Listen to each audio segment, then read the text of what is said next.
আসসালামু আলাইকুম প্রিয় ছাত্রছাত্রীবৃন্দ, অনলাইন ক্লাসে তোমাদের আমি স্বাগতম জানাই। মোহাম্মদ সাদিকুল ইসলাম, ইসলাম শিক্ষা প্রভাষক, সরকারি শহীদ আকবর আলী বিজ্ঞান ও প্রযুক্তি কলেজ, বালিয়াডাঙ্গি, ঠাকুরগাঁ। আমি আজ তোমাদের ইসলাম শিক্ষা বিষয়ের চতুর্থ অধ্যায়ের ষষ্ঠ পাঠ নিয়ে আলোচনা করব। আলোচনার শুরুতেই আমি তোমাদের একটি গল্প শোনাই, যে এই গল্পের মাধ্যমে তোমাদেরকে বলতে হবে আজকে আমি কোন বিষয়ে আলোচনা করব। গল্পটি হলো, দুইটি ইঁদুর একটি রুটি চুরি করেছে। সেই রুটিটা তাদের বন্টন করা দরকার। কিভাবে তারা বন্টন করবে সে নিয়ে তারা একটু আলোচনা করার পর বন্টনের জন্য তারা নিয়ে গেছে বানরের কাছে। বানর ওই রুটিটিকে দুই খণ্ড করার পর একটি দাড়ি পাল্লাতে চড়াইল। বানর যখন রুটিটি দুই খণ্ড করতে গেছে তখন রুটিটা একটি খণ্ডকে বেশি করে নিয়েছিল।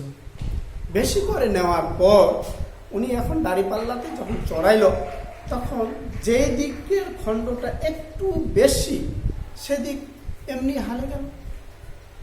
তারপরে ওই বানর করলো কি, যে দিকটা হালে গেছে সেদিকে রুটিটা মুখে দিয়ে একটু বেশি করে খাই নিছে।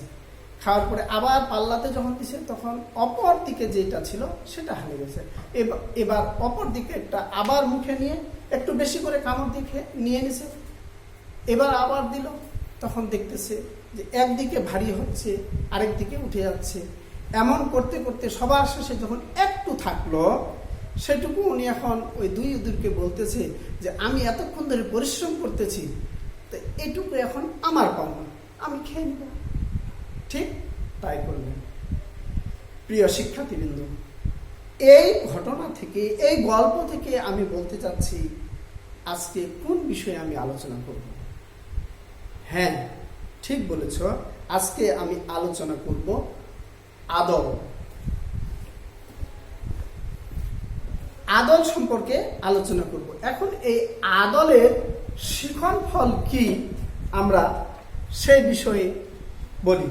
আদলের শিখন ফল হলো, আদল কি তা জানতে পারবে, আদলের গুরুত্ব কি তা জানতে পারবে, আদলের প্রয়োজনীয়তা কি তা জানতে পারবে, আদলহীনতার কারণে সমাজের অবস্থা কি তা জানতে পারবে।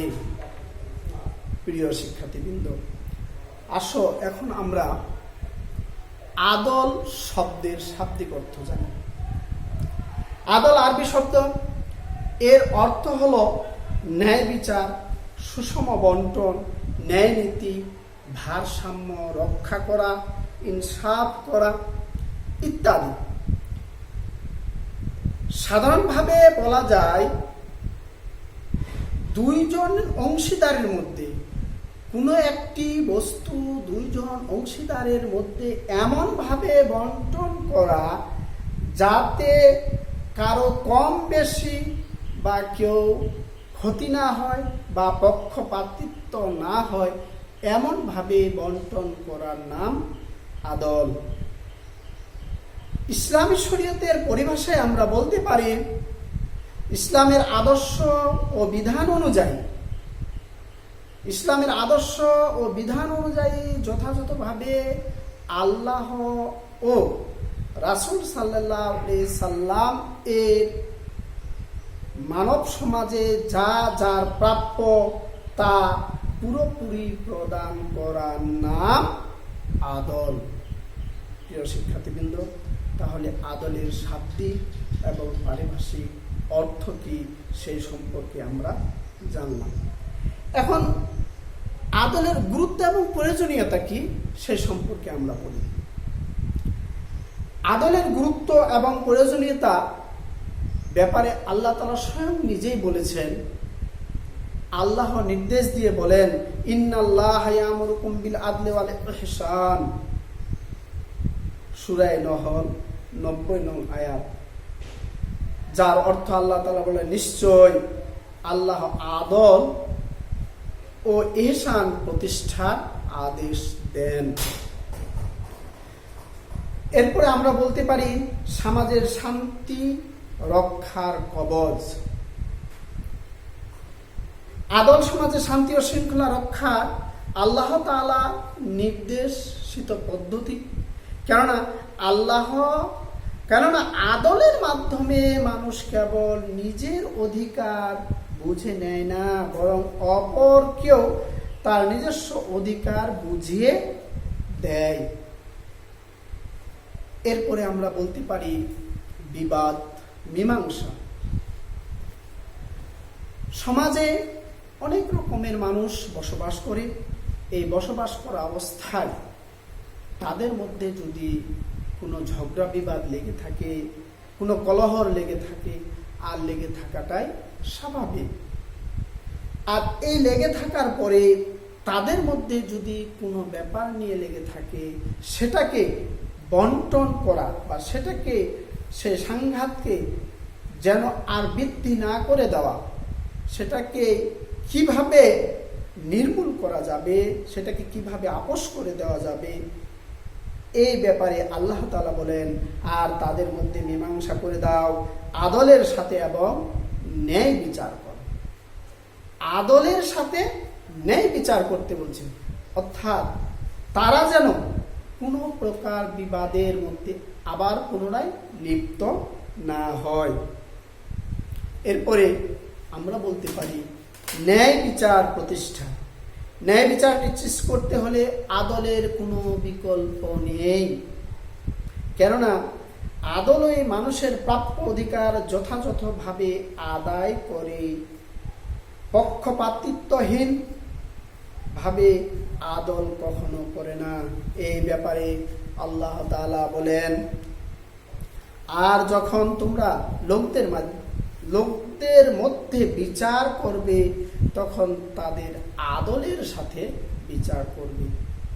কারণ আদল শব্দের অর্থ তো আমরা পূর্বেই বলেছি যে পক্ষপাতিত্বহীন ভাবে করা।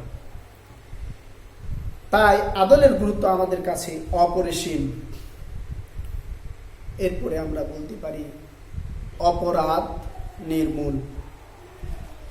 মানুষ অপরাধী হয়ে জন্মায় না, বরং অবিচার, ভুল বিচার, অশান্তি, অরাজকতার কারণে এবং নির্যাতনের কারণে মানুষ অপরাধী হয়ে থাকে।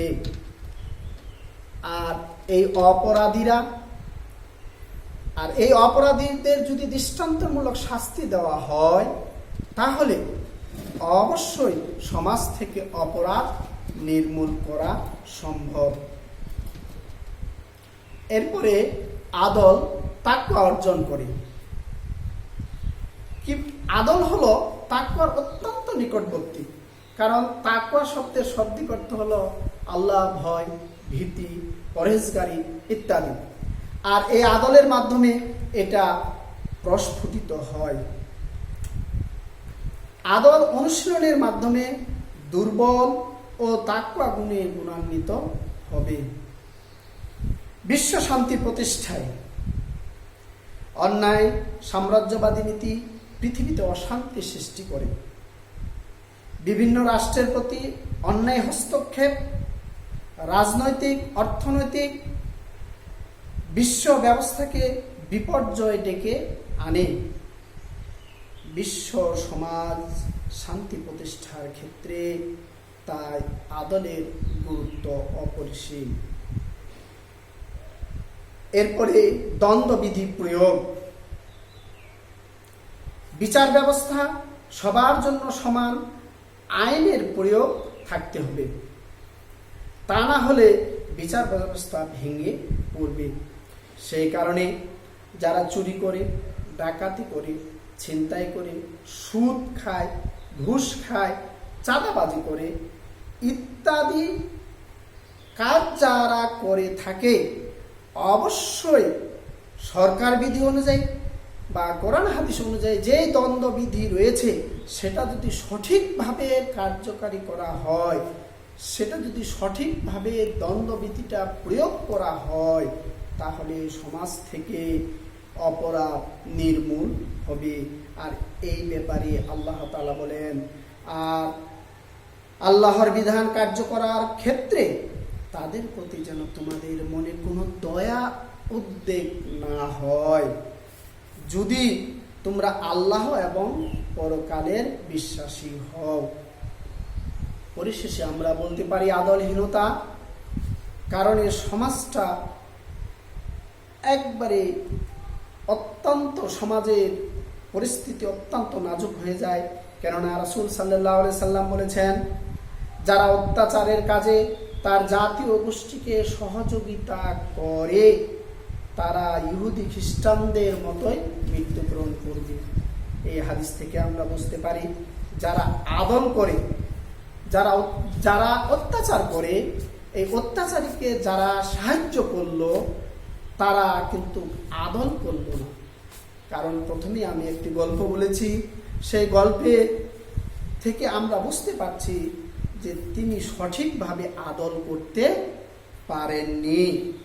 তাই পরিশেষে বলা যায়, আমরা যদি সঠিকভাবে আল্লাহর নির্দেশ অনুযায়ী ঝগড়া বিবাদ মীমাংসা ন্যায় নীতিভাবে সঠিকভাবে আদলের সাথে আমরা কার্যকারী করতে পারি এবং যে দ্বন্দ্ববিধি আছে সেটা যদি সঠিকভাবে প্রয়োগ করতে পারি তাহলে সমাজ থেকে অপরাধগুলো নির্মূল হবে।